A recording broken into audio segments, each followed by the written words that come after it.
Welcome to Greedy Bitch, a podcast where we teach you to go from being burnt out, broke, and broken to healthy, wealthy, and happy. Building a grooming business on your terms. Here's your host, River Lee. Classic ones and zeros, baby. I'm obsessed with you. Give it to me, baby. Every morning. Everything I need. Hello, and welcome back to Greedy Bitch, the podcast for groomers who are done apologizing for wanting more. I'm your host, River Lee, founder of The Savvy Groomer. And if you're new here, this show is where we talk about the real side of running a grooming business, the money, the mindset, and the messy middle that no one warns you about. And today, woof, we're going to be talking about the holiday emotional hangover, managing people when you're running on empty.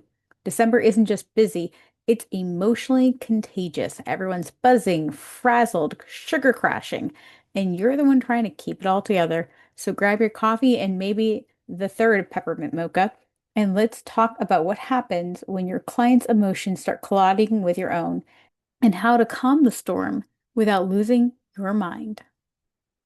All right, let's just call it what it is. December has big energy. Everyone's rushing, panicking, overspending, overpromising, and underresting. And guess who they bring that energy to? You. It's like being the emotional barista for the entire town. They come in steaming, foaming at the top, and expect you to serve them calm in a to-go cup. I call it emotional glitter because it gets everywhere. You think you've brushed it off, but nope. It's on your schedule, your inbox, your mood, your poor bather who just wanted to eat their sandwich in peace. Picture this. A client bursts through your door, breathless, late, apologizing. Oh my God, I'm so sorry. Traffic was crazy. I had to fight 3 people at Target for a squishmallow and the kids are screaming and the tree fell over. And before you even realize it, you're vibrating on a 9 out of 10 and you haven't even touched a dog yet. That's what I mean when I say December is emotionally contagious. You can pick up someone else's stress faster than dog hair on a clean pair of black leggings. Now, here's the first truth I need you to remember. You can't calm a client when your nervous system is on fire. This is what we call emotional triage. Before you start managing their meltdown, you've got to check your own vitals. Take a breath right now with me. Inhale, exhale. That's the sound of you taking your power back. I want you to pause and literally ask yourself, on a scale of 1 to 10, how stressed am I? Be honest. No one's grading this. If you're a 5 or a 6, you should probably calm down. If you're an 8 or 9 or full-blown, someone breathed near me and I might cry, that's a no. If you're a 7 or above, do not engage. Don't respond to that text. Don't pick up the phone. Don't start any conversations yet. Because you wouldn't clip hair with a dull blade. So why handle a client with a dull emotional edge? The pause, that's not avoidance, that's leadership. That's saying I care enough about this relationship to not go in swinging. And when you feel that wave of stress hit, try to take a quick 90-second reset. Step outside, get a sip of water, stretch your shoulders, pet a dog who makes you smile. Anything that signals to your brain, we're safe. We've got this. And you can't physically leave the table. At least change your mental room. Okay, put on a calm song. Spray some peppermint oil. Roll your shoulder. Unclench your jaw. That's you flipping your nervous system switch from fight or flight to focused and fine. Because here's the deal. Your energy is going to set the tone. If you walk into the salon sharp, tired, snippy, your clients will mirror it right back to you. They'll start to feel defensive, tense, and possibly even combative. And you'll start thinking, ugh, why are all my clients acting crazy lately? Spoiler, it's because you feel crazy lately. Now, that's not shame. That's just awareness, right? We're all human. We all have bad days. But the more you practice emotional triage, the easier it becomes to catch yourself before you spiral. Think about it like brushing out a small tangle before it turns into a mat. You deal with it early, gently, regularly, so it doesn't turn into a painful, snarled mess later. So here's the first little exercise of the week. Before you answer any client text, take 3 seconds and rate your stress level. 1 to 6, respond calmly. 7 or higher, delay it. You'll be amazed at how many emergencies solve themselves if you give them an hour and a deep breath.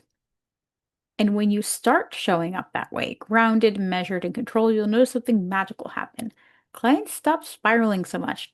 Your team, they relax. The dogs somehow begin behaving better because everyone, humans and animals alike, feel safer and calm around your leadership. That's your new job title this holiday season, my friend. Chief Emotional Regulator of Chaos. Let's talk about what I call the mirror principle. Clients don't actually respond to what you say, they respond to how they feel. Your energy is the message before the words even land. If you're anxious, they make it defensive. If you're calm, they exhale. If you're frazzled, they assume something's wrong.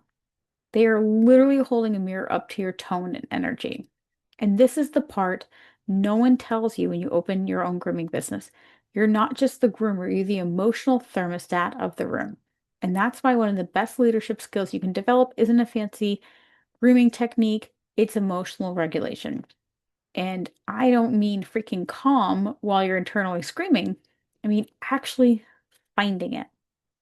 So, what does that look like in real life? Let's say a client texts you, "Hey, I totally forgot to book Fluffy's Christmas groom. Can you squeeze me into this Saturday?"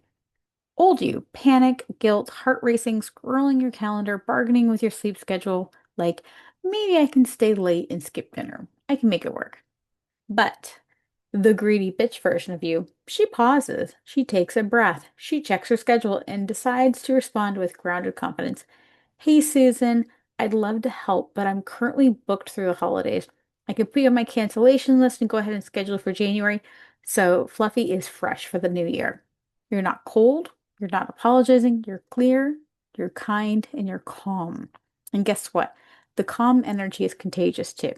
When you model calm, people borrow it. When you model chaos, people will mirror that back to you. It's just like dating. If you're texting someone while overanalyzing every emoji, they feel it. But when you're confident, relaxed, and grounded in your own self-worth, they lean in, they trust you. Same thing with clients. They don't want to feel your overwhelm. They want to feel your assurance. That sense of you're in good hands. I've got this. Now picture this. A client walks in from a full day on holiday stress eyes. You know the look, crazy eyes. Like they've been wrapping their presents and crying since Tuesday, running on caffeine and chaos. They're talking too fast, fumbling their wallet, apologizing for everything. Your job in that moment isn't to absorb that energy, but instead to transform it. You do that with your tone, your body language, and your environment. Smile softly, slow your voice, make eye contact. You might say something like, "Hey, deep breaths. We made it. Fluffy's here. You've got her. Grab a coffee and go enjoy your break." It's not about the words, it's the vibe. You're giving permission for peace. And here's the best part. When you do this enough, it becomes muscle memory. You'll start catching yourself before the spiral and shifting energy in seconds. You'll realize I don't have to ride the roller coaster. I can stand on the ground and hold the gate steady. You become the calm in their chaos. And more that you practice it, the easier it gets for you, for your team, and for every stressed out client walking through the door. Because remember, your calm doesn't change the day, it changes the room. So now that you've learned how to manage the energy between you and your clients, let's zoom out and talk about something bigger, the energy of your space. Because here's the truth, even if you're grounded, your salon can still be chaotic. Every conversation, every bark, every sigh leaves a little energetic residue behind, like emotional fur floating through the air. So if you're fried, your clients will feel it the second they walk in. And that's why it's time to do a little energy retreat, not just for them, but also for you. Sensory reset. Think about your salon as a nervous system. Music, scent, and light are sensory signals to tell everyone we're safe, we're calm, we've got this. So let's fine tune them. Music. Forget Jingle Bell Rock on repeat. Pick a playlist that matches the energy you want, not the chaos you have.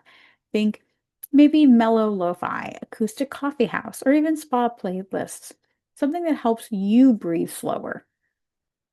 Scent. Peppermint is great for focus. Lavender is great for calm. Vanilla for comfort. And please skip the cinnamon explosion candles that smell like a Yankee candle store on fire. Use a diffuser or light essential oils instead. Something subtle is soothing. Lighting. Lighting cannot be understated. It's huge. If you want, swap harsh white bulbs for warm ones. Harsh light screams stress. Warm tones whisper peace. You'd be amazed how a $10 light bulb can change the vibe of the whole place. And if you work mobile, the same rules apply. Your van is a rolling salon and a rolling mood board. Keep the calm scent, play quiet music between appointments, and clear out the chaos in between stops. Micro breaks. Now let's talk about you. Because no playlist or diffuser is going to fix burnout if you don't take a breath. I know, I don't have time, but here's the truth. You don't have the time not to. Every 90 minutes, take 60 seconds to check in with your body. Stretch your neck, unclench your jaw, sip some water, let your shoulders drop away from your ears. You'd be shocked at how many groomers are running on caffeine, adrenaline, and vibes, wondering why they're so snappy and emotional. You're not a machine. Even machines need maintenance. And no, scrolling Instagram in the bathroom doesn't count as a break. That's a distraction. That's some doom scrolling, which I do love, but it's not restoration. Try something grounding instead. Deep breaths, gratitude, even a quick shake it out. Give yourself permission to pause. It's not lazy. Again, this is leadership. Boundary scripts. And speaking of leadership, let's talk about the kind of energy that really resets the salon. Boundaries. Because nothing drains your emotional tank faster than feeling walked all over.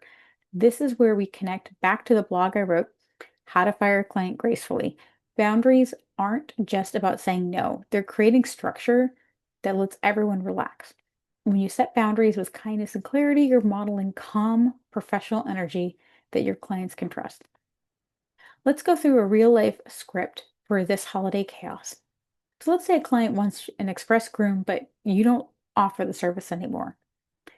I might say something like, it's been amazing taking care of Fluffy the past 2 years. We've grown a lot and we're changing how we schedule to make sure each pet gets the time, care, and attention that they need. Unfortunately, no longer offering straight through grooms, but I can recommend some amazing groomers who do. Notice the tone, kind, confident, clear. You're not apologizing for growing, you're celebrating it. What about if a client is late? Again, hey Susie Q, I adore Fluffy, but when you're late, it pushes everyone back and shortens her time with me. I really want her to get the full ABC groomer treatment.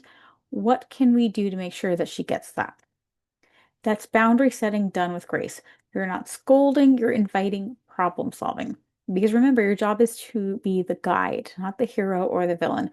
When you deliver boundaries with calm, kindness, your energy stays clean. You walk away proud, not guilty. Your clients feel respected, not reprimanded. That's the kind of energy that keeps your salon and your sanity sustainable. So the next time you feel your chaos creeping in, take a second to reset your space, your body, and your boundaries because managing energy isn't about perfection, it's all about intention. And that's the difference between just surviving December and actually learning how to enjoy it. So here's your homework, my friend. Before you answer the next client text or pick up the phone this week, do an emotional check-in. Rate your stress from 1 to 10. If you're above a 7, pause, breathe, because emotional triage isn't selfish. It's smart business. Your clients will always mirror your energy. When you show up calm, grounded, and clear, they will too. So take the time to reset your energy, use the scripts. Remember that being a greedy bitch isn't all about greed. It's about practicing your peace, your profit, and your purpose. And hey, if you need help setting boundaries, raising prices, or finding your soulmate clients, come hang out with us in the circle at savvygroomer.com/group. Until next time, everyone, Stay savvy, stay greedy, and never apologize for wanting more. Thanks for listening. Find us on social media at The Savvy Groomer and online at savvygroomer.com. Subscribe to be notified for our new episodes. Until next time, happy grooming.